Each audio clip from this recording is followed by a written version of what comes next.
There are 3 ways to make your hot chocolate better. 1. Use real chocolate. 2. Upgrade your milk game. And 3. Take advantage of flavor boosters. Now let's make hot chocolate.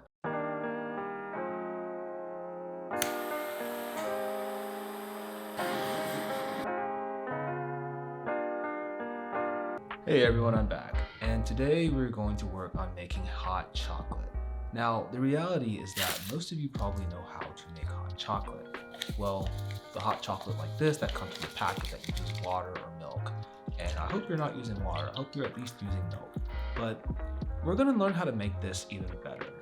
I took my first sip and realized that there was the potential to make much better hot chocolate because this just wasn't very good. Truly, we were missing something, and that was something that made it creamy and puffy and more of a delicacy. And that was marshmallows. And to make the flavor pop even more, I said, well, I should probably toast these marshmallows. And then I decided to break out my butane torch so I could actually toast the top of these marshmallows here because personally, I think that's how you're going to get the best and deepest flavor out of this hot chocolate, even though the whole thing is really not that great from the packet. But toasting it did help a lot. And then my intrusive thoughts took over and, well, I didn't get burned when I touched it, and there you go, it looks pretty great. So let's take a sip and see how it is. I guess that's a little better. Now this next version of hot chocolate that we're gonna make is French hot chocolate, and it's gonna take about 225 grams of bittersweet chocolate. Now I actually like to chop mine into fine pieces because I find that it melts a little bit more easier when you're combining all the ingredients together over the stove. So warm up your milk, and while your milk was warming, you're gonna make your cream. And I was too lazy to bring my KitchenAid over, so I just got this shot here. And if you do decide to actually chop your pieces into shavings, you'll find that it melts in about 60 seconds, and it was really that quick. Now you don't have to use a fine mesh sieve, but I do because I don't want any extra particles floating around. Now I hope you realize that I make these videos so that I can make these mistakes and you can be flawless in your execution. That's okay because I realized that as I added the cream, it was a little bit too much and we started to overfill and overflow. And hey look, that's the least of our problem. The worst part was having to go back mid-filming to get more chocolate from the grocery store. The hot chocolate is hot and the whipped cream is cold because I actually put the whipped cream in the fridge for like 20 minutes. And when those two temperatures collide, actually it's really good.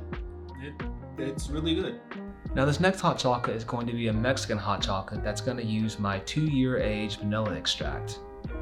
This is probably the best vanilla extract I've ever had. So after adding a little bit of salt to my hot chocolate, I decided to actually add in my guajillo pepper to make it just a little bit more authentic. And you're probably going to be like, Copeland, why is that little red pepper coming out of there? Well, because I actually forgot to tell you about that. The guajillo pepper is not very spicy and the red pepper actually gives it a really nice kick, so I decided to add that. And now you may be thinking, well, why are you making French hot chocolate and Mexican hot chocolate? How are you allowed to talk about those? Well, I'm here to tell you that I'm actually half French and half Mexican. And I'm half chocolate too. So if you want to argue with me about that in the comments, feel free to do so. Happy to do that. Now the final touches that go on this hot chocolate are really just going to be, well, adding a little bit more chocolate and a little bit of ground cinnamon or nutmeg, or really whatever you please. And I'm not going to lie, this was a very good hot chocolate. Earthy, decadent, and that will warm you up on a cold winter day. And now I'm here to give you this, the best hot chocolate in your entire life. And again, going back to the beginning of this video, remember what I said about using flavor boosters, real chocolate, and upgrading your milk game? All of that comes into play here, like adding this brown sugar, evaporated milk, sweetened condensed milk, and a little bit of rum extract that I actually ended up spilling on the counter. After that fiasco, I added a little bit of more whole milk just to thin it out and give it a thinner consistency because I like my chocolate not too thick. Now, if there's one problem you know I have, it's clearly overfilling my hot chocolate mugs. I have a serious problem about that and I didn't even learn it after my second and third time, which is a problem. After you're done scooping that out, add in your fresh whipped cream, but also be mindful that if you do decide to use the canned whipped cream, just know there's going to be sugar in there, and if you just use the regular fresh whipped cream like this, it's just nothing but pure deliciousness. No, seriously, there are no additives in this, it's just straight cream. And then once you're done with that, grab your fresh nutmeg and begin to grate that over the top. I mean, you could use ground cinnamon too, but I'm not going to be too picky over what you choose. You might be thinking I'm grating too much, but I'm under the belief that you can never have too much ground nutmeg or ground cinnamon. That's seriously one of the best hot chocolates I've had in my entire life. You know, let me tell you something. Now what I said here was actually really stupid. It wasn't bad, it was just dumb. And so I decided to do a voiceover. There. But that is really good hot chocolate. Solid recipe.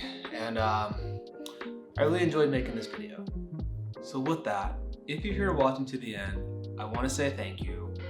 And if you enjoyed this video, you know what the deal is. Like, comment, subscribe, because I need it. If you have questions about it, ask me in the comments. Add me on other platforms. I have the same username across everything.